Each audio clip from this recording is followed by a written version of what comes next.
1년 만에 이렇게 뵙게 됐습니다. 밤새 평안하셨습니까? 저는 수요일 밤에 한국과 필리핀 세미나를 마치고 이렇게 밤에 귀국하였습니다. 시차 문제 때문에도 힘들었지만 집에 에어컨이 고장이 나서 아주 꼬박 날밤을 새고 오늘 이렇게 여러분들 이렇게 뵙게 된 것 정말 하나님의 은혜가 아니고서는 힘들었을 것 같습니다. 우리 서로 옆 사람 한번 쳐다보시면서 많이 더우셨죠? 네. 마지막까지 들으세요. 많이 더우셨죠? 이 또한 지나갈 겁니다. 네. 다시 한번 인사 한번 하겠습니다. 많이 더우셨죠? 이 또한 지나갈 겁니다. 잠깐 기도하고 말씀 듣겠습니다. 살아계신 하나님, 참으로 감사합니다. 이렇게 무더운 폭염 속에서도 털끝 하나 상하지 않도록 우리를 지켜주신 하나님을 찬송합니다. 세상의 소리를 뒷전해하고 하나님의 소리를 듣는 복된 시간이길 간절히 소망합니다. 하나님, 우리 안의 욕망의 소리를 뒤로하고 살아계신 하나님의 음성 듣기를 이 시간 간절히 소망합니다. 이 시간 우리 가운데 임재하셔서 세미한 음성으로 우리에게 말씀하여 주시옵소서. 우리가 믿음으로 반응하겠습니다. 예수님의 이름으로 감사하며 기도드립니다. 아멘. 성경에서 가장 긴 설교는 사도행전 7장에 나타난 스데반의 설교입니다. 오늘 저와 여러분이 읽은 말씀은 6장은 오늘 사도행전 7장 설교를 하기 위한 배경에 불과합니다. 예루살렘 교회에 출석하는 스데반이 구속되었다는 소식은 청천벽력과 같은 소식이었습니다. 그는 장래가 촉망된 집사였기 때문입니다.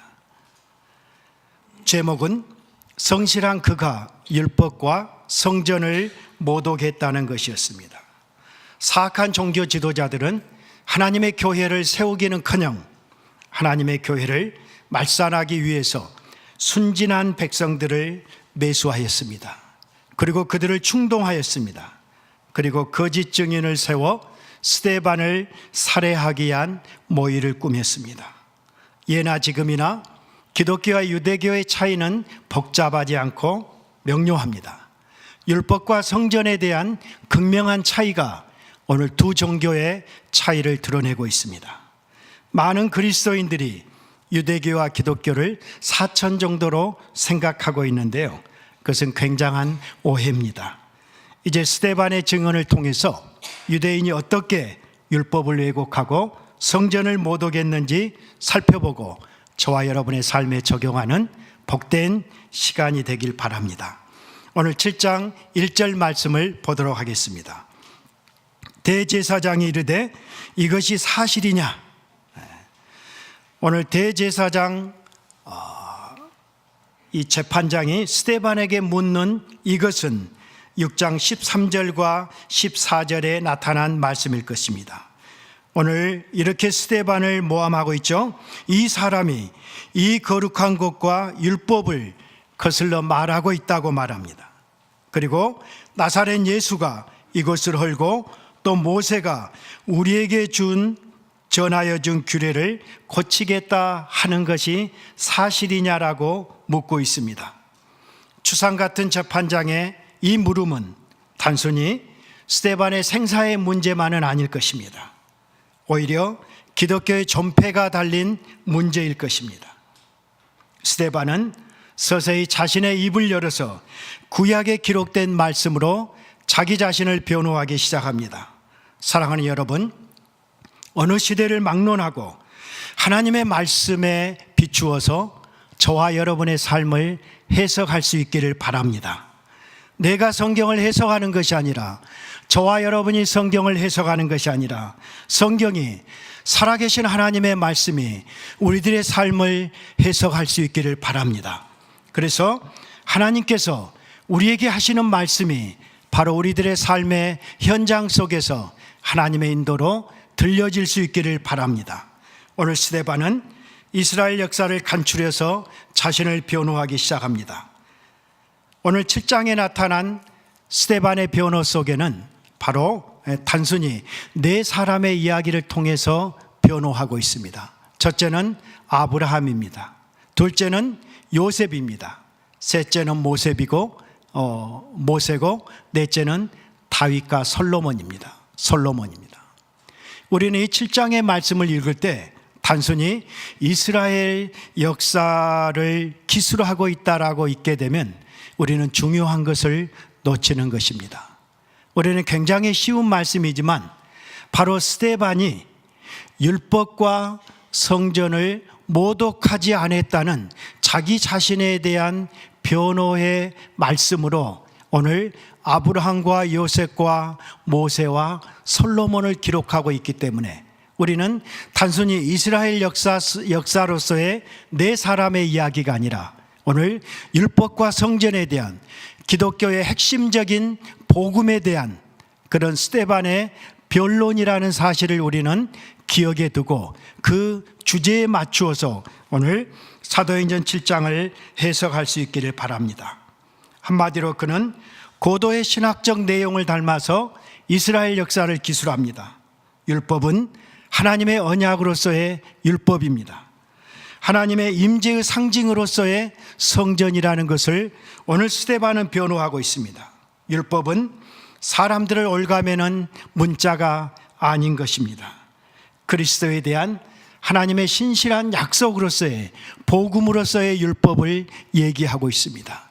그리고 성전은 단순한 건물이 아니라 하나님의 살아계신 임재의 약속으로서의 성전이라는 점을 우리는 짧은 시간이지만 율법과 성전에 대한 주제로 오늘 스데반의 설교를 살펴보도록 하겠습니다.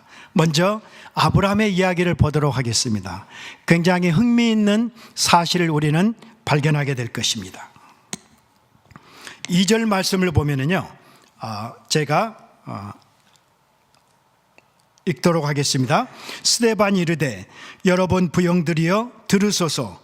우리 조상 아브라함이 하란에 있기 전 메소포타미아에 있을 때 영광의 하나님이 그에게 보여 이르시되 내 고향과 친척을 떠나 내가 내게 보일 땅으로 가라 하시니 아브라함이 갈대아 사람의 땅을 떠나 하란에 거하였다, 그렇게 기록하고 있습니다. 그리고 그의 아버지 데라가 죽었을 때 하나님이 그를 거기서 하란에서죠, 너희 지금 사는 이 땅 가나안으로 옮기신 것입니다. 그러나 여기서 가나안 땅에서 밟을 칠 만한 땅도 유업으로 주지 아니하셨다, 그렇게 기록합니다. 다만 이 땅을, 가나안 땅을 아직 자식도 없는 그와 그의 후손에게 소유로 주신다고 약속하셨으며 하나님이 또 이같이 말씀하시되 그 후손이 다른 땅에서 나그네가 되리니 그 땅 사람들이 종으로 삼아 400년 동안을 괴롭게 하리라 하시고 또 이르시되 종 삼는 나라를 내가 심판하리니 그 후에 그들이 와서 이곳에서 나를 섬기리라 하셨다, 기록하고 있습니다. 사랑하는 성도 여러분, 오늘 스데반의 증언 속에 나타난 아브라함의 이야기는 온통 땅 얘기로 가득 차고 있습니다. 메소포타미아 갈대아의 땅으로 시작해서 하란 땅으로, 그리고 가나안 땅으로, 그리고 발붙일 만한 땅으로, 애굽 땅으로, 이방 땅으로, 이 땅에서 그 땅에서 다시 가나안 땅으로, 무슨 강남의 복부인의 얘기도 아닐 것입니다. 과연 오늘 스데반이 아브라함의 이야기를 통해서 이 땅 얘기를 통해서 하고자 하는 메시지는 과연 무엇일까요? 여러분들 어떻게 사도행전 7장의 얘기를 읽으셨는지요? 오늘 스데반의 본문의 핵심은 땅이 아닙니다. 땅을 후손에게 주시겠다고 언약하신 하나님이라는 사실을, 하나님의 약속이, 땅을 후손에게 주시겠다는 하나님의 약속이 오늘 스데반의 설교의 핵심인 것입니다. 문제는 약속의 땅 가나안을 아브라함에게 주시겠다는 언약을 하나님이 지키셨는가? 이것이 바로 오늘 문제의 핵심이기도 합니다. 오늘 본문 5절 상반절에는 어떻게 기록되어 있습니까? 발붙일 만한 땅도 유업으로 받지 못했다. 그렇게 기록하고 있습니다. 오늘 이 말씀으로 보면 하나님이 약속을 어기신 것처럼 보입니다. 그러나 아브라함의 생애를 해석하는 신약의 구약인 히브리서에서는 어떻게 기록되어 있습니까? 비록 약속을 받지 못했을지라도 그것들을 땅을 주시겠다는 하나님의 약속을 멀리서 보고 환영하고 증언하다가 아브라함은 믿음을 따라 죽었다. 그렇게 기록하고 있습니다. 아브라함은 땅을 주시겠다는 하나님의 약속을 문자적으로 이해하지 않았습니다. 그리고 그는 그것을 영적으로 믿음으로 해석하는 그런 해안이 아브라함에게 있었던 것입니다. 우리는 이제 신약시대에 사는 우리들은 땅으로 묘사된 약속의 땅이 문자적인 땅이 아니라, 문자적인 가나안이 아니라 바로 하늘에 있는 성 새 예루살렘, 하나님의 나라, 우리들이 사모하는, 우리들이 그토록 사모하는 우리가 가야 할 본향 천국인 것을 아브라함은 믿음으로 이해했던 것입니다. 그래서 히브리서 11장 15절과 16절을 보면 아브라함은 척박한 광야 같은 가나안 땅을 살아가면서 언제든지 갈대아 우르라는 티그리스와 이 유프라테스 강의 하류 갈대아 우르로 언제든지 돌아갈 수 있었습니다. 그러나 히브리서 기자는 자기가 나온 그런 본향 땅으로 돌아가지 않고 더 나은 본향, 하늘에 있는 본향을 사모했기 때문에 아브라함은 그 땅으로 돌아가지 않고 척박한 가나안 땅에 거류하면서 믿음을 따라 자기 자신의 생애를 마칠 수 있었다. 그렇게 기록하고 있습니다. 오늘 스데반이 법정에 선 종교인들을 향해서, 산헤드린 공회인들을 향해서 던진 도전은 너희가 아브라함의 자손이라면 아브라함이 믿은 하나님을 주목하라는 메시지일 것입니다. 아브라함을 통해 하나님의 행하신 일들을 행하라는 것일 것입니다. 오늘 주님은 바리새인들과 사두개인들을 향해서 이런 말씀을 하셨습니다. 너희 조상 아브라함이 나의 때 볼 것을, 메시아 때 볼 것을 즐거워하다가 보고 기뻐하였다라고 도전하고 있었습니다. 그러니 너희도 십자가로 오신 예수님을 보고 기뻐하며 믿으라고 말하는 것입니다. 그러나 그들은 끝까지 예수님을 믿지 않았습니다. 오히려 십자가에 못 박았습니다. 그리고 하나님의 음성을 거절하고 사울왕처럼 반역의 길을 갔던 것입니다. 사랑하는 성도 여러분, 오늘 거짓 지도자들을 고발하는 스데반의 메시지는 그의 먼저 변론의 서론에서 가장 먼저 스데반은 누구의 목소리에 순종할 것인지를 촉구하고 있습니다. 그때 그들이나 오늘 우리들이나 동일하게 들어야 할 목소리는 하나님의 음성이라는 것을 잊지 마시기 바랍니다. 저와 여러분의 삶 속에 가장 영향력 있는 목소리는 과연 누구의 목소리입니까? 나는 매 순간 하나님의 음성에 순종하는 사람이지, 하나님이 내게 주시는 매일매일 내게 말씀하시는 그 성경의 음성에 순종하는, 그리고 그 목소리에 청종하는 우리 자신인지를 한번 생각해 볼 수 있기를 바랍니다. 우리는 듣고 싶을 때만 들어서는 안 됩니다. 그리고 내가 듣고 싶은 것만 들어서도 안 됩니다. 그리고 때로는 우리는 듣고 싶은 대로만 듣는 사람인지도 모릅니다. 사랑하는 성도 여러분, 하나님이 말씀하신 그대로, 그리고 그 의미 그대로, 그 의도 그대로, 그 마음 그대로 하나님의 말씀을 받아서 신실하게, 진실하게 그 말씀만을 받드는 여러분이시길, 저와 여러분이시길 주의 이름으로 축원합니다. 이제 요셉의 이야기를 한번 보도록 하겠습니다. 오늘 9절 10절 말씀을 보면 여러 조상이 요셉을 시기하여 애굽에 팔았더니라고 기록되어 있습니다.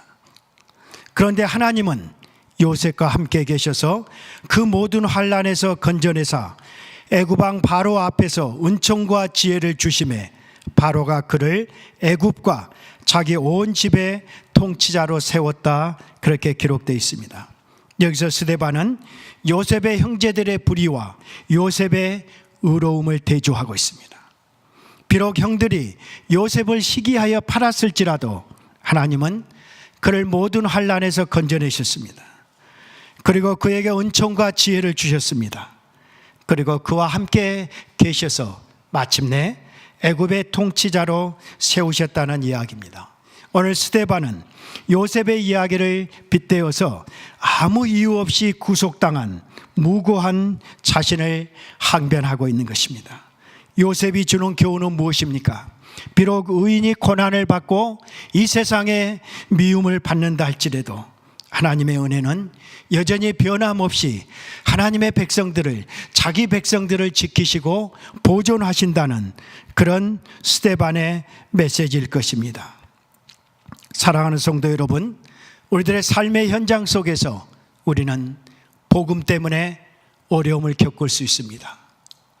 그리고 복음 때문에, 우리가 주님을 섬기는 것 때문에, 아니 교회를 다니는 것 때문에 우리는 친구들의 오해를 받을 수도 있고 친구들의 모함을 받을 수도 있으며, 그리고 이 세상을 사는 동안에 많은 불이익을 당할 수도 있는 것이 바로 저와 여러분이 직면한 오늘 이 세상의 그런 환경입니다.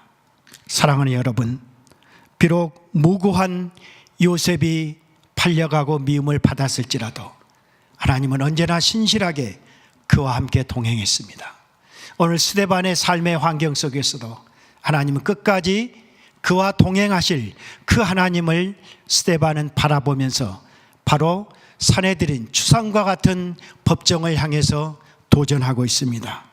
사랑하는 성도 여러분, 우리들의 삶 속에서 당하고 있는 어려움 속에서 우리 자신을 변호하기 위해서, 아니 우리 자신의 이익을 취하기 위해서 너무 이 세상을 향해서 목을 매지 마시기 바랍니다.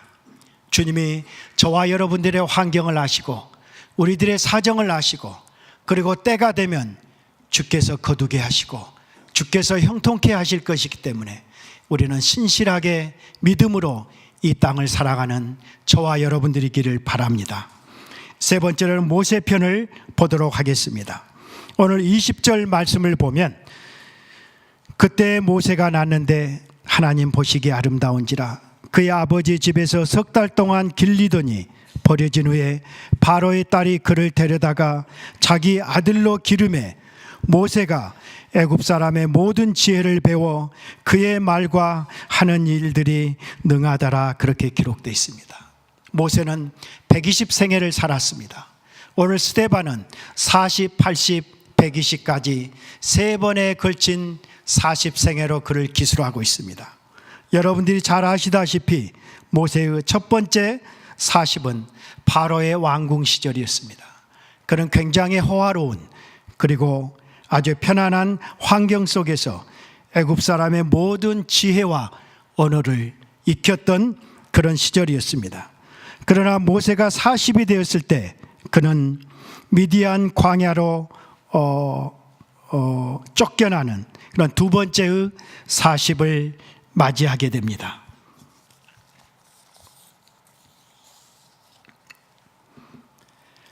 모세의 생애에서 가장 중요한 것은 40년, 40에서 80까지 자기 백성들의 배척을 받고 미디안 광야에 거하는 그런 고독한 시기인지도 모릅니다. 모세는 그동안 자기 자신이 이해했던 야훼 하나님, 이스라엘의 하나님, 바로 그 하나님에 대해서는 굉장히 관념적이고 그런 어떤 추상적인 하나님에 대한 이해였는지도 모릅니다. 그러나 모세는 미디안 광야의 그런 광야의 여정을 통해서 그런 실제 자기 자신이 삶에 처한 환경 속에서 자신이 아무것도 할 수 없는 그런 무익한 존재라는 것을, 자신이 씨를 뿌려도 열매를 거둘 수 없는 그런 마치 그런 이 불임의 존재라는 사실을 모세는 깨닫기 시작합니다. 그래서 나이 40에 자기가 자기 백성을 구원할 수 있을 것 같다고 생각했던 모세는 바로 80세 때 하나님의 모세를 부를 때 자기 자신은 아무것도 할 수 없는 무익한 존재라는 그런 겸손한 모세로 바뀌어 있었던 것을 우리 모두는 잘 알고 있습니다.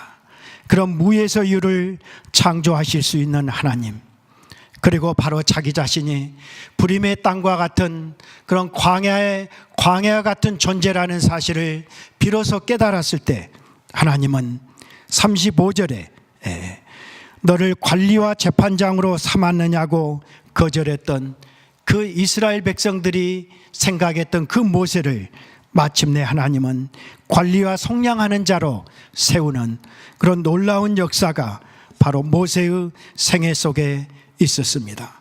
하나님은 모세를, 그 겸손한 모세를 철저하게 깨어지고 자기 자신은 아무것도 할 수 없는, 그래서 온전히 하나님의 손에 의탁한 그 모세를 부르셔서 마침내 출애굽의 지도자로 삼으셨습니다.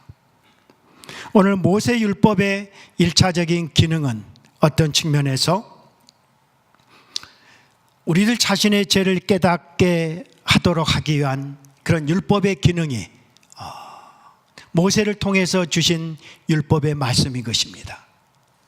모세의 말씀은 우리가 그 율법의 말씀을 지켜서 살도록 주신 말씀이 아니라는 것을 우리는 신약을 통해서 많이 배웠습니다.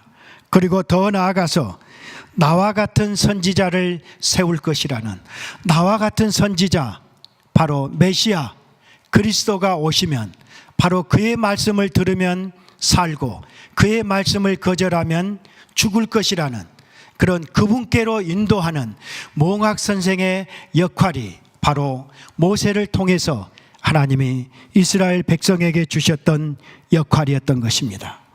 그래서 실제로 모세의 율법을 어긴 자는 스데반 자신이 아니라 바로 메시아로 오신 예수님을 믿지 않은 사내들인 법정에 선 종교 지도자들이라는 것을 오늘 스데반이 말하고자 하는 것입니다.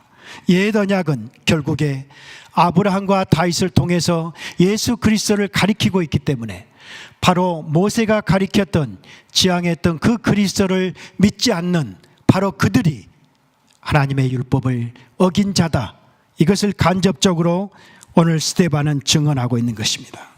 사랑하는 여러분, 유대인들처럼 613개 조항의 율법을 이제 신약시대의 저와 여러분들은 문자적으로 지키는 하나님의 백성들이 아닙니다. 이제는 율법의 목표와 완성으로 이 땅에 오셔서 십자가 부활을 통해서 모든 율법을 성취하시고 성령을 주신 바로 예수 그리스도를 믿는 것이 바로 율법의 말씀에 청종하고 순종한다는 것을 여러분 기억하시기 바랍니다. 그래서 이제는 더 이상 율법을 문자적으로 지키는 것이 아니라 예수님을 믿음으로 영으로 성령께서 순종하는 삶이 바로 율법을 주신 하나님의 뜻인 것입니다. 이제 마지막 네 번째 44절에서 50절에 걸쳐 솔로몬의 성전을 한번 살펴보도록 하겠습니다. 정말 스데반과 예수님은 성전을 모독한 것인가? 아니면 성전에 대한 하나님의 약속을 신실하게 성취했는가? 오늘 이 부분은 44절과 50절에 기록되어 있습니다. 여기서는 재미있게도요, 모세와 여호수아, 다윗과 솔로몬이라는 네 사람을 통해서 또한 성전에 대한 약속을 상기시키고 있습니다. 44절에는 모세에 대한 이야기입니다. 광야에서 우리 조상들에게 증거 장막이 있었으니 이것은 모세에게 말씀하신 이가 명하사 그가 본 그 양식대로 만들게 하신 것이다, 그렇게 말하고 있습니다. 모세와 성전과의 관계에 있어서 모세의 역할은 하나님이 주신 율법의 양식대로 그것을 만드신 자에 불과하다, 그렇게 말하고 있습니다. 실제로 성전에 있어서 모세는 사환에 불과한 자였다고 말합니다. 그러면 여호수아는 어떤 사람입니까? 45절 말씀을 보면 우리 조상들이 그것을 받아 하나님이 그들 앞에서 쫓아내신 이방인의 땅을 점령할 때 여호수아와 함께 가지고 들어가서 다윗 때까지 이르렀다, 그렇게 말하고 있습니다. 출애굽한 이스라엘 백성들을 가나안 땅으로 인도하셨던 여호수아, 그 모세의 다음에 위대한 그 지도자 여호수아의 성전에 대한 역할은 자기의 스승인 모세가 만든 그 성막을 바로 가나안 땅에 들고 들어간 자에 불과하다, 그렇게 말하고 있습니다. 오늘 살해드린 법정에 선 이스라엘 백성들이 거의 우상처럼 존경하고 우상처럼 섬겼던 모세와 여호수아는, 모세는 바로 광야 성막을 만드는 자에 불과했고 여호수아는 그 성막을 가나안 땅에 들고 간 자에 불과하다, 그렇게 말하고 있습니다. 그러면 다윗은 어떤 사람일까요? 46절에 다윗이 하나님 앞에서 은혜를 받아 야곱의 집을 위하여 하나님의 처소를 준비하게 하여 달라고 하였다, 그렇게 기록하고 있습니다. 하나님의 처소는 하나님의 성전입니다. 다윗은 하나님의 은혜를 받은 자였습니다. 그래서 그는 간절히 성전 지키를 간청했지만 결국에 허락을 받지 못했다, 그렇게 말하고 있습니다. 그러면 결국 47절을 보면 솔로몬이 그를 위하여 집을 지었다, 하나님의 집, 하나님의 성전을 지었다고 말하고 있습니다. 그러나 48절이 핵심입니다. 48절에 하나님은 솔로몬이 지은 그 성전에 계시지 않았다, 그렇게 말하고 있습니다. 48절을 보면 그러나 지극히 높으신 이는 손으로 지은 곳에 계시지 아니하시나니 선지자가 말한 바 주께서 이르시되 하늘은 나의 보좌요 땅은 나의 발등상이니 너희가 나를 위하여 무슨 집을 짓겠으며 나의 안식할 처소가 어디냐, 이 모든 것이 다 내 손으로 지은 것이 아니냐, 그렇게 성전을 묘사하고 있습니다. 오늘 스데반이 성막과 성전에 대해서 말하고자 하는 바는 무엇일까요? 오늘 인간이 섬기는 하나님의 집, 성전은 장소와 환경에 따라서 지극히 가변적이라는 것을 설명하고 있습니다.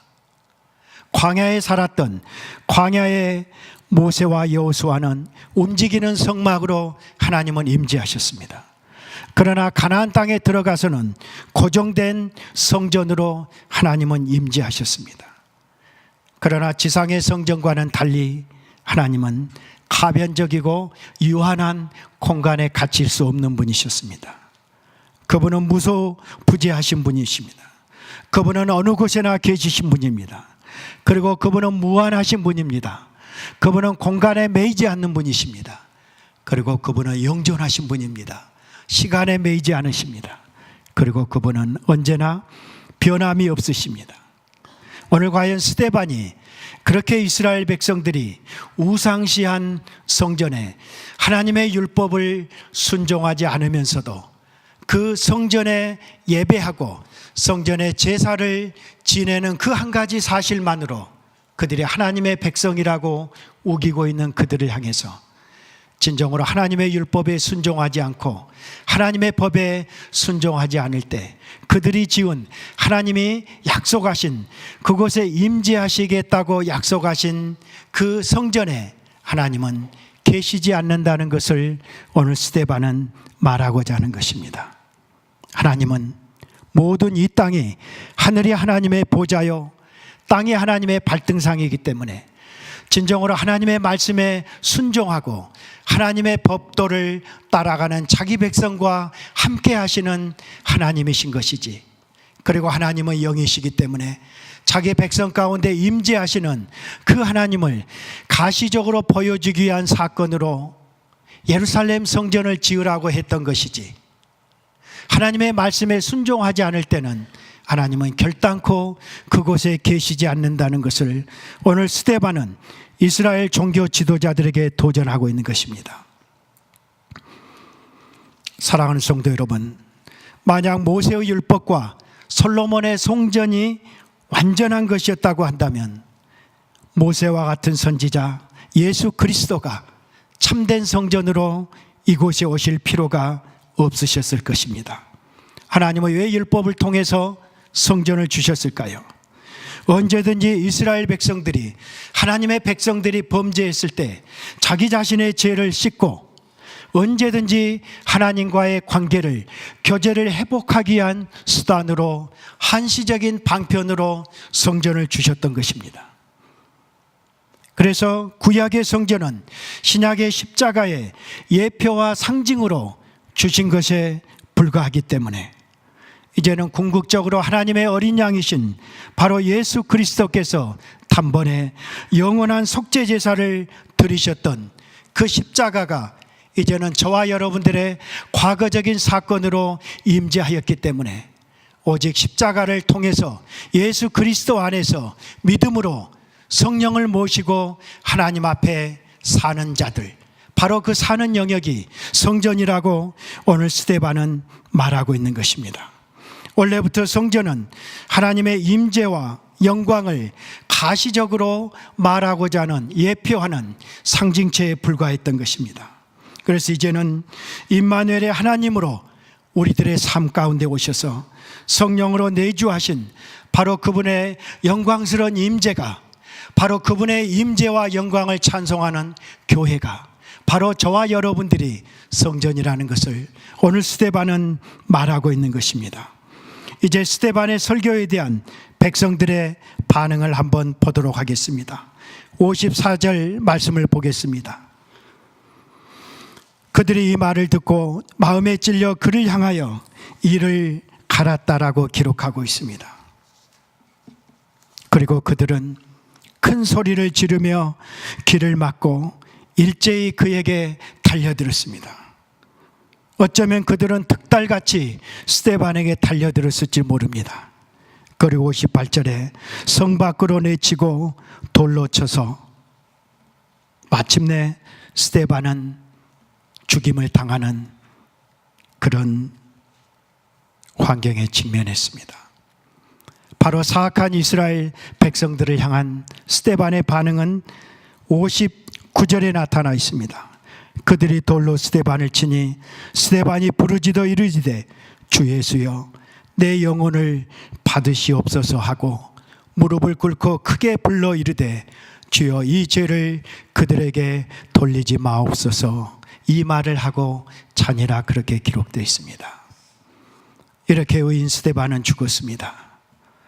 그런 마지막 죽음의 자리에서도 하늘을 우러러 한 점 부끄러움 없이 예수 그리스도의 십자가의 본을 따라서 자기의 생명을 다할 수 있었습니다.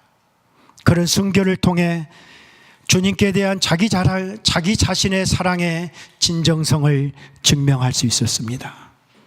성도는 언제든지 고난을 통해서 주님을 향한, 그리고 우리 자신의 신앙의 진정성을 드러낼 수 있어야 합니다. 성경은 스데반이 돌에 맞아 죽었다고 기록하지 않고 있습니다. 그는 잠시 찬다고 기록하고 있습니다. 오늘 60절 하반절 말씀을 보니까 이 말을 하고 자니라 그렇게 기록되어 있습니다. 그는 죽은 것이 아니라 잠시 잠들었을 뿐입니다. 그는 마지막 재림의 날 부활의 아침까지 잠시 잠을 자고 있을 뿐입니다. 장차 그날 그 아침에 우리는 최초의 순교자 스데반 형님을, 스데반의 오빠를 만날 수 있을 것입니다. 참된 성전은 손으로 지은 건물이 아닙니다. 예수 그리스도를 믿음으로 십자가의 죽음을 통해서 우리의 죄책과 형벌의 씻김을 받고 바로 예수 그리스도의 부활을 통해서 새 생명과 연합한 자, 바로 성령님을 모셔드린 자, 바로 그 사람이 진정한 하나님의 성전일 것입니다. 우리는 날마다 하나님의 임재를 사모하고 그분의 영광이 머무는 우리들의 삶의 현장이 바로 성전이 될 수 있어야 합니다. 사랑하는 성도 여러분, 오늘 유대인들이 오해한 율법과 성전은 이제 그리스도 안에서 복음과 교회로 대체되었습니다. 율법의 모든 조문과 정신은 이제 그리스도의 삶과 고난과 죽음을 통해 부활을 통해 성취되었습니다. 율법이 지향하던 실체가 복음으로 이 땅에 오셨기 때문에 우리는 이제 더 이상 구약의 특정한 날이나 절기나 음식이나 그런 허접한 것에 우리들의 목을 매서는 안 될 것입니다. 우리 교회가 선포해야 할 복음은 율법의 행위나 우리들의 선행이나 우리들의 자랑이 아닐 것입니다. 오직 복음을 듣고 믿음으로 의로워지는 이신칭의의 복음만이 바로 21세기 종말의 교회가 선포해야 할 복음인 것입니다. 그리고 성전은 이제 성령 강림을 통해서 저와 여러분들의 삶 속에 내주하신 그런 성도들의 교회가 바로 성전인 것입니다. 이 땅의 예배당의 성전이 아닙니다. 우리 모두는 그것을 너무나 잘 알고 있습니다. 예배당은 단순히 하나님을 예배하는 그런 예배의 처소일 것입니다.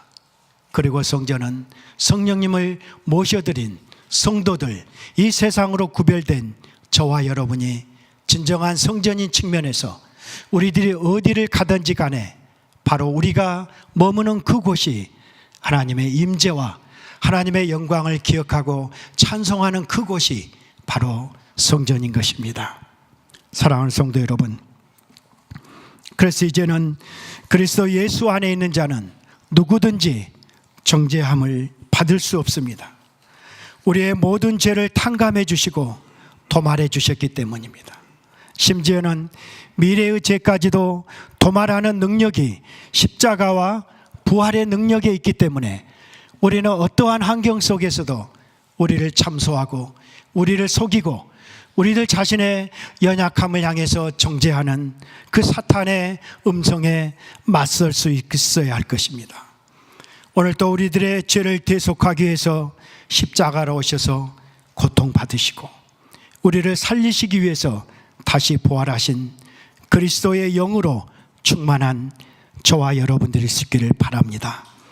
선교사 윌리엄 보든의 말처럼 남김없이 후회 없이 그리고 한 점 후퇴 없이 하나님께 우리 자신을 드릴 수 있기를 바랍니다. 그래서 이 시대의 병든 교회를 살리고 무너진 말씀의 권위를 되찾는 일에 하나님께서 여러분을, 우리 모두를 귀하게 사용해 주시기를 우리 주 예수 그리스도 이름으로 축원합니다. 기도하겠습니다. 하나님, 참으로 감사합니다. 이 시간 조용히 하나님의 임재 앞에 서서 우리 내면의 음성을 듣기를 간절히 소망합니다. 우리가 어떻게 지나온 한 주간을 살아왔는지, 어떻게 혼란한 세상의 소리에 귀를 기울이며 우리들 자신의 신앙과 우리들의 믿음을 빼앗겼는지 이 시간 다시 한번 돌아볼 수 있기를 소원합니다. 우리가 교회에 다니는 것이 우리들의 구원을 보장할 수 없습니다. 우리가 교회 안에서 하나님을 예배하는 것이 우리들 자신의 하나님의 영광을 볼 수 있는 것은 아닙니다. 진정으로 우리의 마음이 어디에 있는지, 우리가 누구의 목소리를 듣고 있는지 우리들 자신을 한번 돌아볼 수 있기를 바랍니다. 그래서 진정으로 성령의 세미한 음성에 우리들 자신을 드리고 하나님의 그 음성에 순종하는 우리들 모두가 될 수 있기를 원합니다. 예수님의 이름으로 감사하며 기도드립니다. 아멘.